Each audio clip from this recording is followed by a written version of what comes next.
Good morning, America. Hubert Johnson here with Taxes Made Easy. We had some technical difficulties, but should be fine now. If you have questions, again, feel free to call us or contact us through our website, guardiantaxlaw.com. I want to thank everybody who's watching today and also those that watch on rebroadcast. So, again, this is your opportunity to get your questions answered, to find out what you need to be aware of. And we've kind of been walking through this, how to file, who do you claim, what do you need to be concerned about. And today we're going to talk about the second phase of it. So we first talked about how to file your taxes, how to do it in the best way for you. And again, if you're not sure, get some tax advice. Get some professional advice on how to do things before. It's hard to undo things once you've done it. Sometimes you can. It depends on what you're doing. But we're going to really focus today on not filing your returns, but now the IRS is going to question what you filed. Is it correct? And there's a few ways that they do it. So the first way the IRS does it is, and you're going to find out when they send you a letter. So any kind of letter, it can be a notice of deficiency, it could be a notice of exam or a notice of audit, under reporting notice. So there's quite a few ways that the IRS says, hey, we've got some information that you didn't put on your tax return, or we don't agree with what was on your tax return, and we're going to question it. Just because they send you the letter doesn't mean it's decided. It just means that they're questioning it. So that's why when you do get letters from the IRS, you don't want to bury them. You don't want to go outside them and set them on fire. You might want to, but it doesn't help you. So if you're not sure, have a professional review the letters, tell you exactly what's going on. Now, again, we talked earlier about scam letters. Be very aware of what's going on, what those letters look like. And if you get some scary letter threatening you with jail, etc., contact a tax professional. We review them for free. Most professionals should just look at them and review them for you for free, tell you if you have something to worry about or not.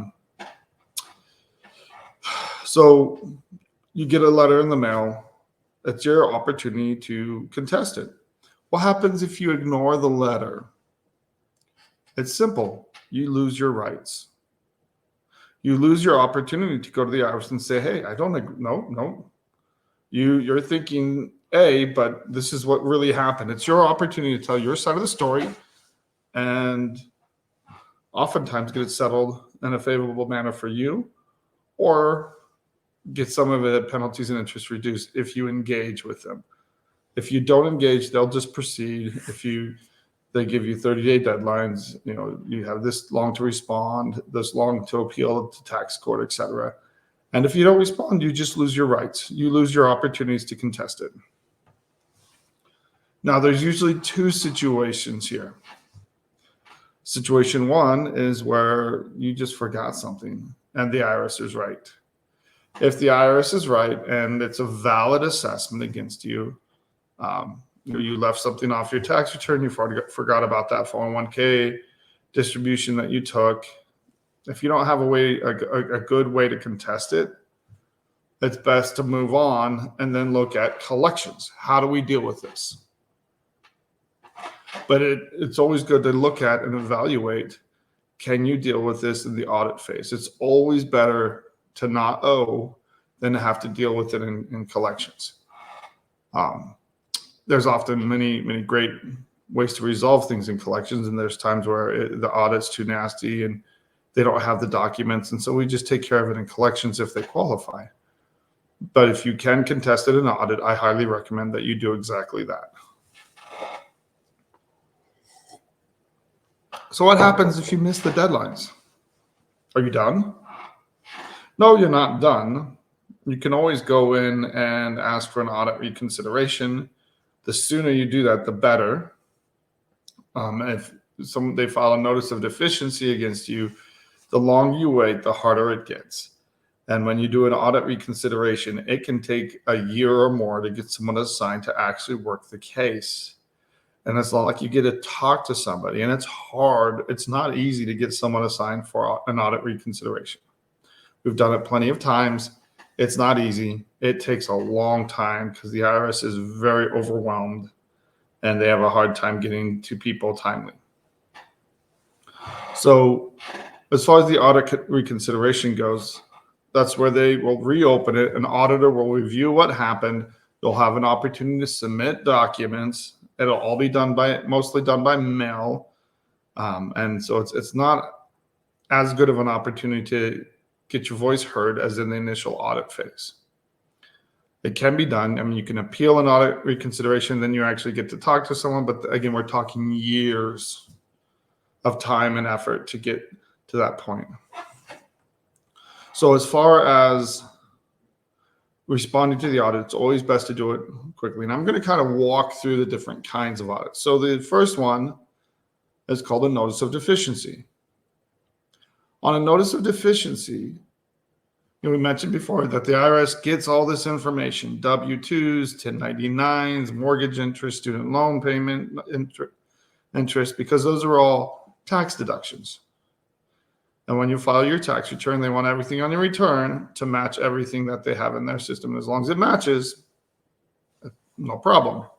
If it doesn't match, that's where they're going to investigate. Their computers are going to flag it and say, okay, what's going on here? And they'll bring it to someone's attention.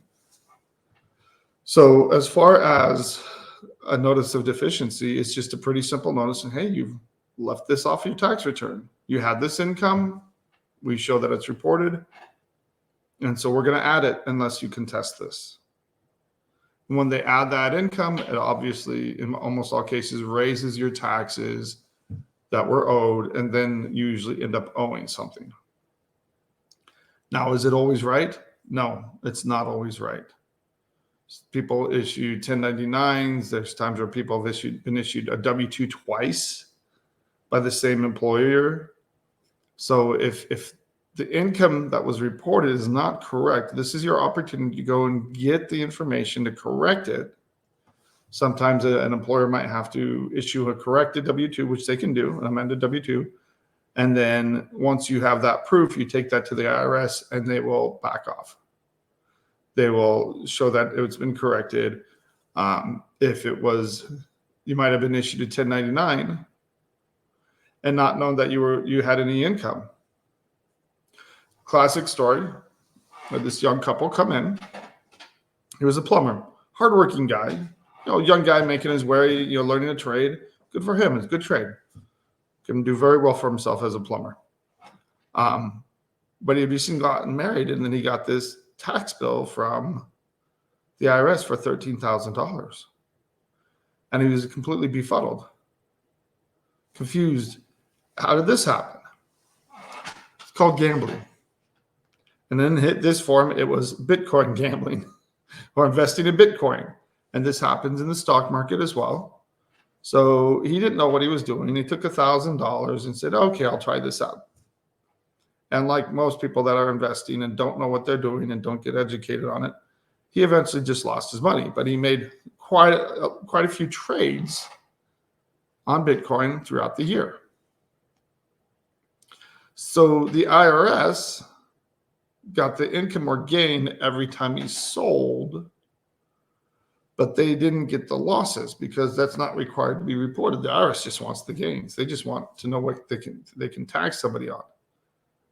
And so they hit him. They issued a notice of deficiency, hit him for $13,000 off of an initial investment of $1,000. And then he came to us saying, what in the world? So we had him go and get the printout from Bitcoin, had all of his gains and losses, submitted that with his tax return, and it wiped out the balance, wiped out the debt. And we were able to address it right there in the notice of deficiency stage. So not only investing can be a big problem, but gambling. So a lot of people go in, most people lose money because, on average, the house always wins, or they wouldn't have all those bright lights and shows and they wouldn't be able to afford all the big casinos and hotels. But when you go gambling, make sure you use the same card. So people that go from hotel to hotel or casino to casino and toss their card every time, all the winnings are reported to the IRS and none of the losses. And if you go from casino to casino or you use a different card every time, nobody can track that. The casinos have a hard time tracking it. So in Vegas, and I think Atlantic City, they've actually changed some of their policies. So they have one card for multiple casinos that they get together, and they've done this to help their gamblers because the casinos have no interest in you owing the IRS. And if you use the same card going to multiple casinos, but you're using one card, they can track it. They can track it pretty easily. So they track all your winnings, all your losses, and at the end of the year, they give you this nice little statement that you can use to file your taxes and show how much you actually won or lost. What you don't want are all the wins reported. So true story, I had a couple, they were elderly, and they were dealing with a lot of stress. They had a child they had adopted 2 kids with disabilities, bless their souls, and one of them was a teenage girl that was suicidal. Very stressful situation. The father developed heart problems. The mother, they were grandparent age, so they were older trying to help these kids out. The way she handled the stress was to go gambling. That was her stress relief. She was doing amazing things and really helping these kids out, but it's tough. So I didn't tell her don't go gamble. I told her how to do it and how to take care of it. So because she didn't have good records, we dealt with it. We dealt with the balances and collections, wiped them out. But in the audit phase, we helped her learn how to do it right moving forward. And so she didn't have good records, didn't have any way to get those records. But word to the wise, keep those records. If you do go gambling, that's fine. Use the same card, 1 or 2 cards, maybe 3 at most, but keep them, hold on to them, use them throughout the year. Every time, if you just go and like to visit Vegas or Atlantic City and you only go a couple times a year, go, but hold on to the cards. Bring them back, use them, and that makes it easy for the casino to track them, track that information, and it helps you not owe taxes. So that's the notice of deficiency. That's pretty simple. Hey, we have income reported, you didn't report it. And that's very easy for the IRS to flag, send you a letter and say, hey, this is what your taxes will look like now that if we add in this extra amount. Do you have anything to add here or contest? Second is a full-on audit or examination. So on an audit or examination, this happens more often with self-employed or businesses or individuals that like to write everything off.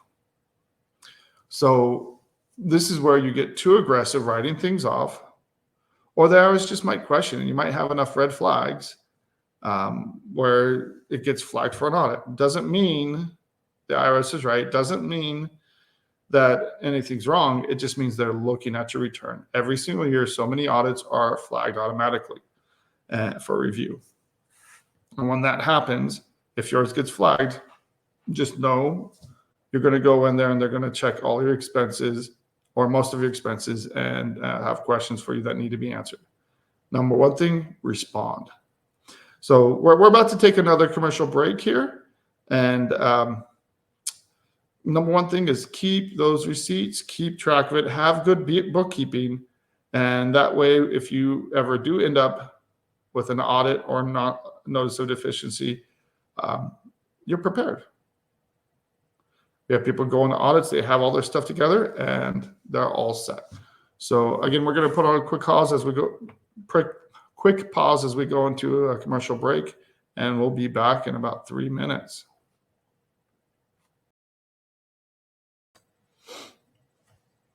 Welcome back, everybody. Again, here with Johnson with Taxes Made Easy.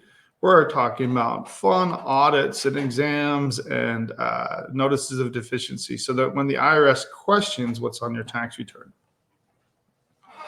So I was just mentioning real quick the importance of keeping good records. So you should have your bookkeeping done, the original receipts, and don't worry about being too meticulous. If you take all your receipts, shove them in a shoebox and give them to a bookkeeper, fine. That's better than nothing. But you want to keep all those records. And one of the reasons is because there's a special audit. It's always been around, but the current administration is increasing how often this is happening. And it's referred to by professionals as the audit from hell.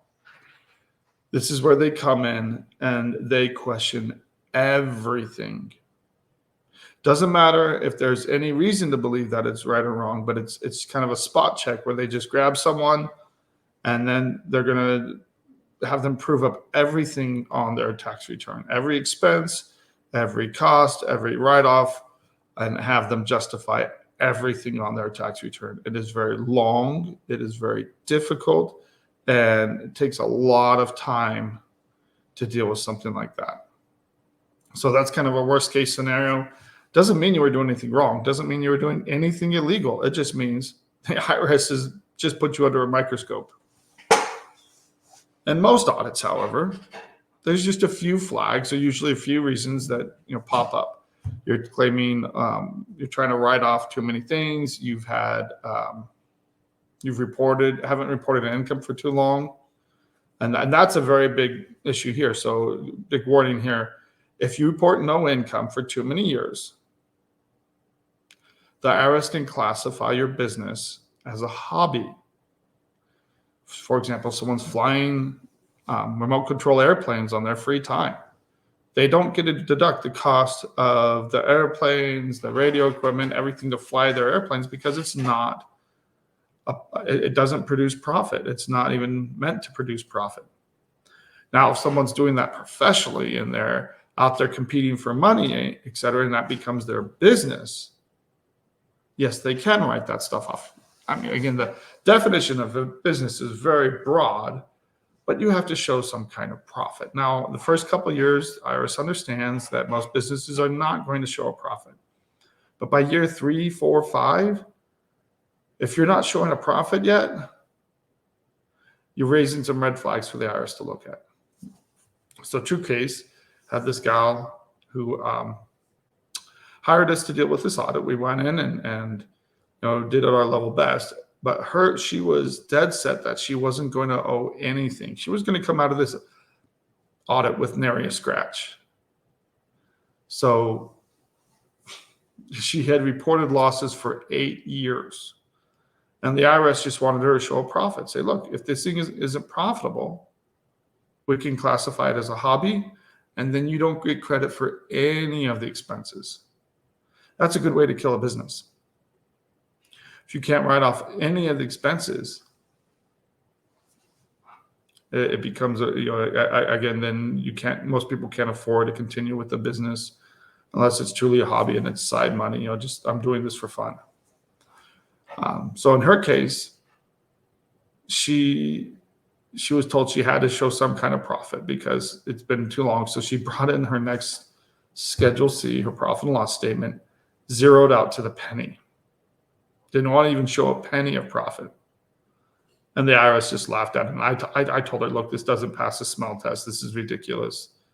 The IRS is not going to accept this. That it doesn't make sense that you're going to come out to the penny. And so she didn't listen. And actually, we ended up terminating representation. We got a couple of deals for her, very reasonable deals for her. She refused to pay a penny in taxes and probably got hammered really hard in the end because she wouldn't listen. So again, not only can you get classified as a hobby, but that's kind of an extreme example, but you want to make sure that what you're claiming is reasonable. So I have another case, should be an easy case, should have already dealt with this, but someone gave this guy advice on how to set up his business, and he's claiming his whole house as an expense. That is a major red flag. You're only supposed to be able to claim the portion of the house that's solely used for business expenses, not the whole thing. So if you have a living area where you sit and watch TV, that's personal use. If you have a bedroom that's a dedicated office, but you entertain in that room as well, or use it as a guest bedroom too, doesn't count. If you have a storage facility and you have personal and business items in there, again, a problem. It has to be space in your home that's 100% used for business. Now you ask, how's the IRS going to know? Well, if they do an audit, they're going to question it. And this is a very common thing when people are claiming half their home or more as a business deduction. So the IRS will force you to prove it up, or they won't allow it, and again, it becomes very contentious when getting into those details. There's a lot of people that claim expenses that aren't real. That's always a huge flag, and I've had plenty of people where their tax preparer did it, they weren't aware of it, and then they look at the details and say, oh my goodness, we didn't even have these expenses. This is why you have to look at your return. You have to review it. You have to know what's being reported to the IRS, because the IRS, they might not be mad about it. They might believe you, especially if the tax preparer, there's times they get prosecuted, they go to jail, they get charged with embezzlement, with fraud, etc. But because you didn't review your tax return, you are still liable for the tax debt. You are still liable for those mistakes. So know what's on your tax return before it's submitted. And if someone's promising you the sun, moon, and stars, we're going to get you the largest refund no matter what, and they're claiming things that don't make sense, get a second opinion. Have someone else just review it and say, hey, does this make sense or is this too much? So there's that fine line. Some tax preparers are overly cautious and don't want to claim anything. That just hurts you. You want someone that's kind of middle of the road, that's reasonable, and can explain to you why we will claim certain deductions or not. Or say, hey, if you can claim this, here's some deductions you're missing. They can help you play within the rules and use them for your maximum benefit. That's the key, to play within the rules and use them for your maximum benefit. And you want a CPA or tax preparer that will help you do just that. It's usually not with an audit or an examinations. And if something happens, you want to be able to address it quickly. Now, just to kind of explain what happens with an audit, this is where they'll raise the certain issues. Hey, we've got 5, 6, 10 issues, depends on how complicated the case is. And this is why we're increasing your proposed taxes. Now, these are proposed taxes, not assessed taxes. So they're proposing that if these issues aren't addressed, that they'll increase your taxes by 30, 50,000, whatever. This is your opportunity to respond to each item. There might be some items you can't really respond to. And then there'll be some things that you can respond to. There might be other issues, deductions that you missed, that you can add to your tax return. So this is a good opportunity to sit down, go over everything with your tax professional, be it a CPA, or at this point, if you're in an audit, you should be using a CPA or a tax attorney. This is where a lot of the people run into issues where they get these guarantees, tax defense or audit defense from H&R Blocks, Jackson Hewitt, et cetera, TurboTax. It's usually after their 2-year guarantee. So that's no good to you. And they're usually not good at audits because they don't do them regularly. They don't have that expertise. They have too high of a turnover. Doesn't fit their business model. So this guarantee that they have to farm these out to people that do handle audits, and they're usually overwhelmed. I've had way too many people come to me and say, look, I paid for this and it was worthless. So there's a time to go get a CPA and tax attorney, and with an auditor exam, that's absolutely the time to go talk to someone and see how they can help you. So once you get your documents together, you can submit those, and then you have to follow up on them.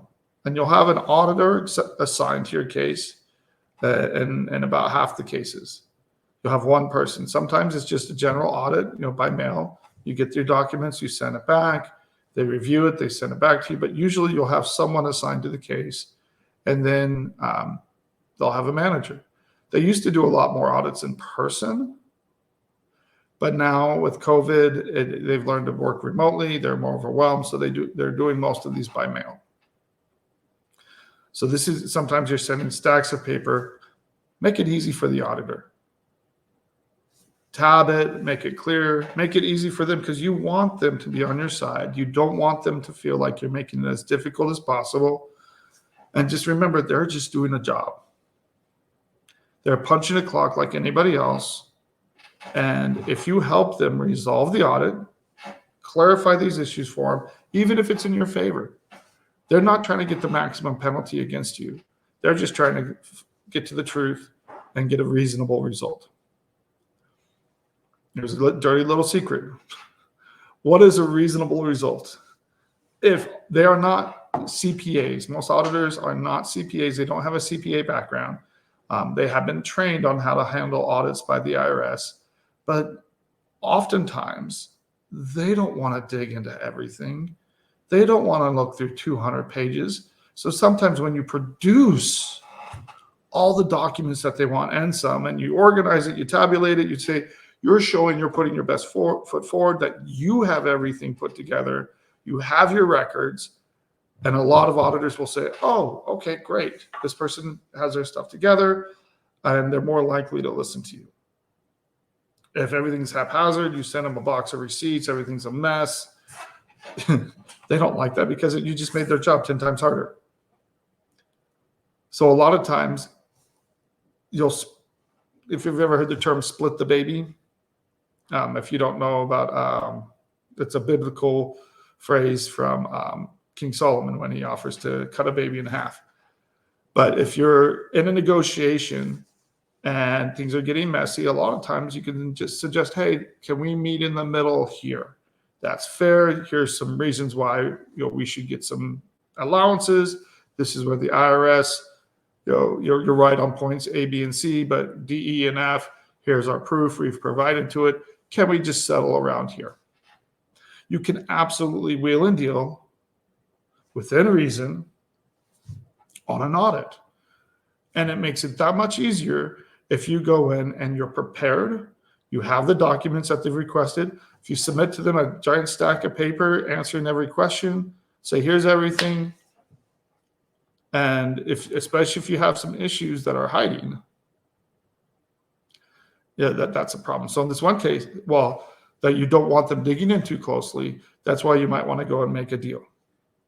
In that case that I mentioned before, where she claimed a loss for 8 years, one of the particular years we were looking at, she claimed $100,000 deduction for charitable contributions, which raises a huge flag that you give away $100,000, but you're claiming a loss. How does that make sense? And the deduction really wasn't for a charitable contribution. Her son had taken some quads with some friends and done donuts on a football field, a high school football field at a private school, destroyed the fields. And so the school told her, hey, you either pay for it or we're going to press criminal charges. I think they expelled the son anyway. But they told him, we're going to press criminal charges unless you pay for the field. So she paid for the field and then claimed it as a charitable contribution. And the school doesn't care. They got their money. They got the field fixed. But to claim it as a charitable deduction was very incorrect, to say the least. And I did not want the IRS looking into that. And there were other issues that were pretty unfavorable for my client. So I tried to get something that was reasonable, that the IRS was happy with, my client should have been happy with, but she didn't want to pay a penny, as I was saying. And so she rejected 3 different resolutions or agreements that we had gotten through to the management.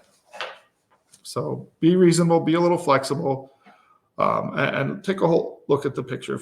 Nobody's perfect. There's going to be mistakes on both sides. So where the IRS claimed that you owed and they were wrong, you might have some issues that you don't want the IRS looking closer at. The better your tax return is, the better your documentation is, the less you have to worry about that. and the more you can go into an audit with confidence.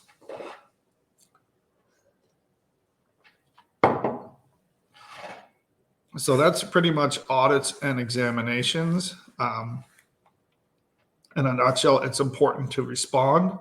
It's important to be in communication. And even with collections, you always want the ball to be in the IRS's court. So if they ask for documentation, meet those deadlines, get that in, and then they might sit on it for a month or two. But just make sure you have a professional that's following up regularly on it, making sure they're getting it and processing those documents. So we're coming up against our last commercial break, and going to kind of wrap up audits and talk about how this connects to collections. So what happens after the audit is complete and a decision is made? You do have appeal rights, and it's important to exercise those, especially if you don't think you got a fair shake with the auditor. So again, Hubert Johnson with Taxes Made Easy, and we'll be back in about 3 to 4 minutes.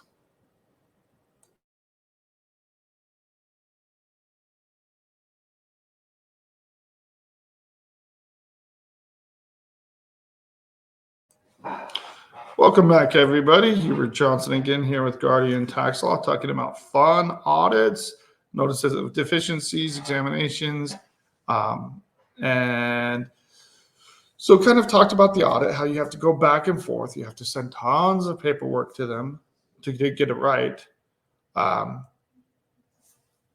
What happens if you're not okay and you don't come to an agreement that you're happy with? So if you have a good reason, don't just do it because then you're wasting your time and your money, especially if you're not being charged a flat fee. You can appeal. But before you appeal, here's the thing. You want as many bites as the apple as you go through this process. Everybody has a manager. If you think they're not being reasonable and your tax professional agrees, then you should always wrap in a manager. Get a second opinion. There's plenty of times where I've had a manager come in and said, well, no, you should do it this way.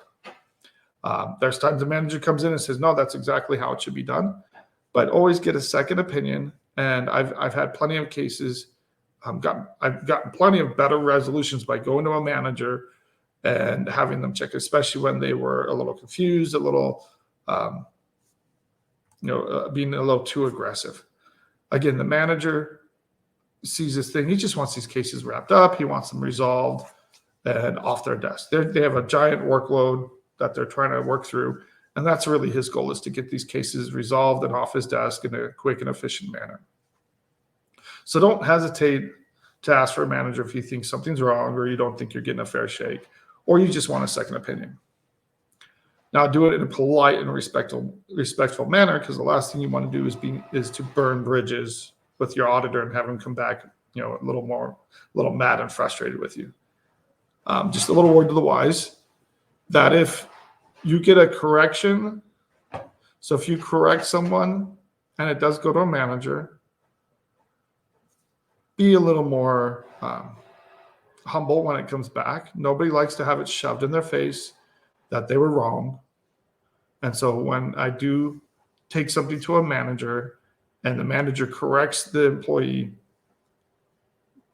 treat them with the kid gloves a little bit, because they don't appreciate that. Who wouldn't? Nobody likes to be corrected and called out. So a lot of it is strategy on how do you handle that? How do you address coming back from something like that? As far as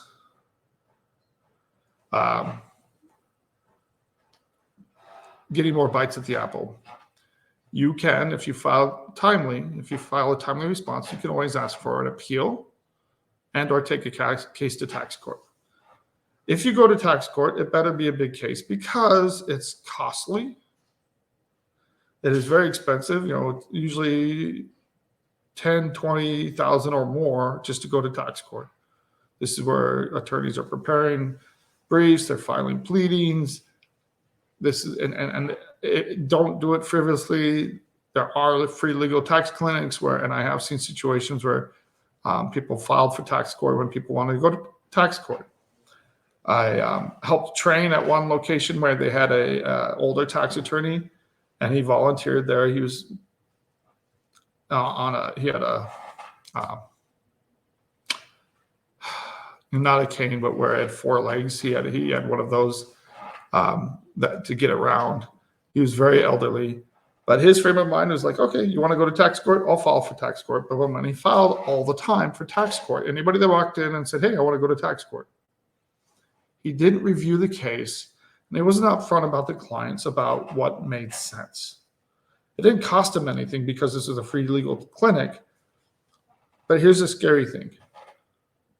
Over 95% of his tax court filings got rejected because they had no case.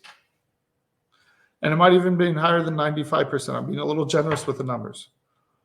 Most people have no business going to tax court, and it makes more sense to resolve it with collections or in the audit phase because there are easier way to do it. And people, they got to feel important, like someone heard them by sending them into tax court, and then they got hammered. Most of the cases that go to tax court lose right off the bat. That's not to say you don't get a fair shake in tax court, but the reality of it is most people that just file for tax court don't have a real case. So you want to go through the appeal process, and if you're not happy with the appeal process, then you can go to tax court. During the time, you might have to file a pleading with the tax court to preserve your rights if you decide to go there. But get as many bites of the apple as you can. So go through appeals. If you're not happy with appeals, then you can consider tax court. But make sure you have a case. Make sure it's something that works for you. So there are a lot of ways to escalate things within the IRS and get things addressed. Taxpayer Advocate, TAS, is another good resource. I've got a lot of complicated cases resolved by getting TAS involved. Again, if you're not hearing back from the IRS, you can always schedule an appointment and go in and talk to a local representative face-to-face at a local office. And there's a number that you can call, an appointment line.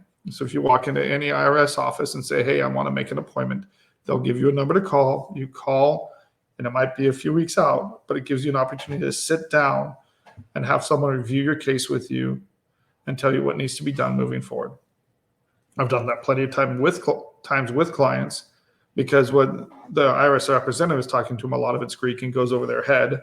But if you have someone that can sit down and explain it to you, it can be worth its weight in gold to do that. So when a decision is made, so through audit examinations and other deficiency, a decision is made, then it becomes final. So either you accept it or you stop fighting it. And then once the time period lapses, if you don't accept it, you have to sign a paper and submit it to accept it. Then they'll forward this balance on to be assessed. So during this whole time of the audit phase, they can't take any collection actions against you. They can't file tax liens, do bank levies, wage garnishments, none of that. But if you have other tax debts, that can absolutely happen. So be aware that you might have two things going on. You might have an audit going on over here and collections going on where they can garnish you and they can come after you. So it's very common that during the audit phase, that year is protected, but you have everything going on for these other years. You might have a state case going at the same time. So it's very possible that you can have someone working with the audit department at the same time dealing with collections, at the same time dealing with the state debt or something else going on, or a business case. The more complicated it gets, the more you need to make sure that someone that really knows what they're doing is handling and juggling these balls and making sure that none of them drops. Because if something falls through the cracks, that's where you get surprised, and then all of a sudden your bank accounts are cleared out, or you're getting levy notices because someone, again, you need to be aware of everything going on with the IRS and sometimes juggling multiple balls at the same time. So once the balances are finally assessed, then it goes to collections, and then you start reviewing your option collections. Do I set up a payment plan? Or if you can't afford to pay, there are a couple options. So even if you set up a payment plan, there are multiple types of payment plans. So you can do what's called a streamlined installment agreement, where you pay it within 60 or within 72 months or 6 years. And as long as you have time to pay that, they'll take that fairly easily without any questions. There's a hardship status if you cannot afford to pay. And this is where you don't have to pay anything for a couple of years at least. And depending on the age of the tax debt, the balances might just go away, especially if you're on a fixed income, and people can just stay in that status until the tax debts go away and become unenforceable. Or you can consider an offer in compromise if you qualify. Those are the main resolutions. Or you can, if you have the money, you can always pay off the balance. Most people say, well, why would I just pay it off? Because currently interest is at 8%.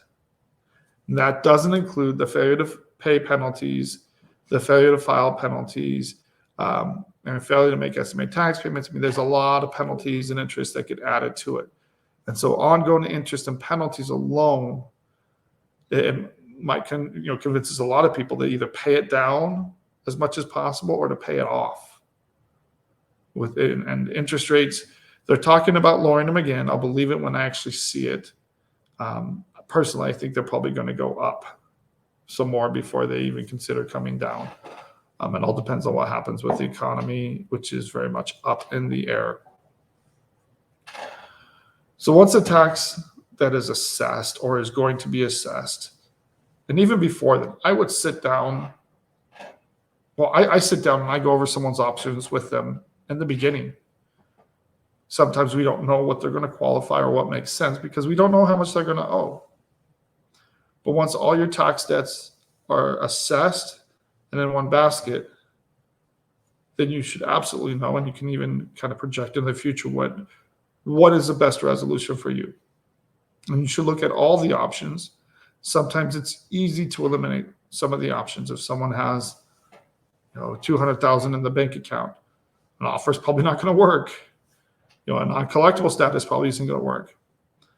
Or depending on what you do with it, you can move assets around. And if you're retirement age or disabled, I've had people move hundreds of thousands of dollars of cash into retirement accounts to protect it so they can qualify for something that they normally wouldn't qualify for. So just kind of giving a kind of a highlight of collections, a little bit of a preview. Tomorrow, we're going to take a deeper dive into collections and start off with installment agreements, what to consider, and the different kinds of payment plans available out there for you. You can still save tens of thousands of dollars on an installment agreement. There are ways to reduce interest and penalties as well, and we'll talk about all of that. But again, this is where you really are dealing with this last phase, the collection side of the IRS, and they do not talk between each other. So if you have something going on in the audit department, you have an exam going on, they don't know what's going on with collections.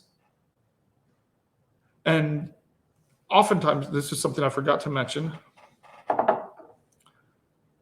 the IRS, just keep in mind, they've hired so many new people that are being trained, and the people that were experienced have gotten promoted. And sometimes you'll have a case where you'll have one or two people promoted in the middle of your case. So it's harder to get to know what's going on, who to communicate with, and you end up with someone with less experience. If you end up with somebody with less experience, your tax preparer or professional should be able to figure that out. Go to their manager. If they're incorrect, go to that. Don't try to take advantage of their inexperience. I've had that blow up in my face just because they ended up messing everything up 3 or 4 times, and it just made it a lot more harder and frustrating when someone just didn't know what they're doing. So help train them. Go through their manager, help them understand what they don't know. And, the one final note, the training being done by the IRS right now is atrocious.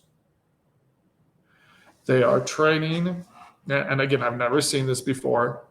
The training being done by the current IRS management is training most new hires to be very aggressive, to treat taxpayers like criminals, and to assume the worst of people.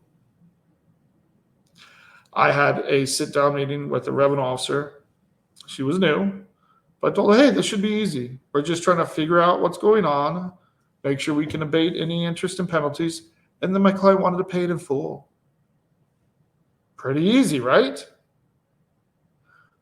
Turned into a giant mess. What should have been half an hour turned into a 2.5 hour long ordeal with this revenue officer berating and insulting me in front of my clients. So I demanded to talk to her manager, loudly complained to the manager.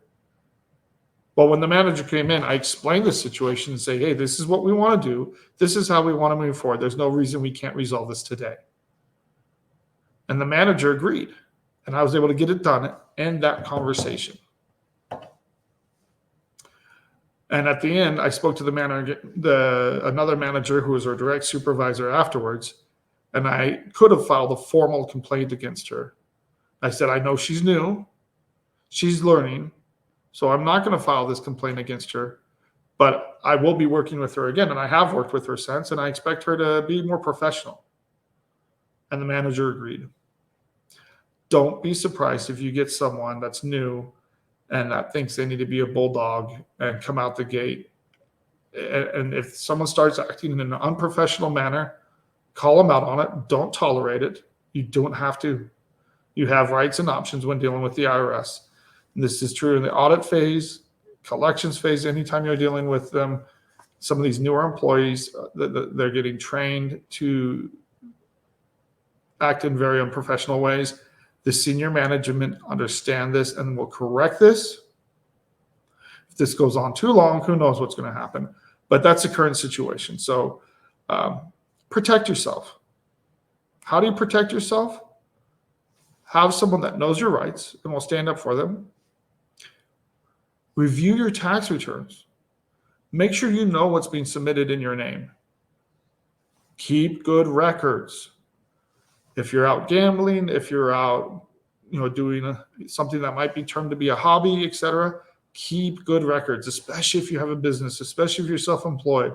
Even W-2s. There's times W-2s get mistaken, and I've had to go and ask the client for an original W-2. We're out of time, so we'll see you tomorrow morning. And again, have a great day. And if you have any questions, don't hesitate to call us or send us a message through our website, guardiantaxlaw.com.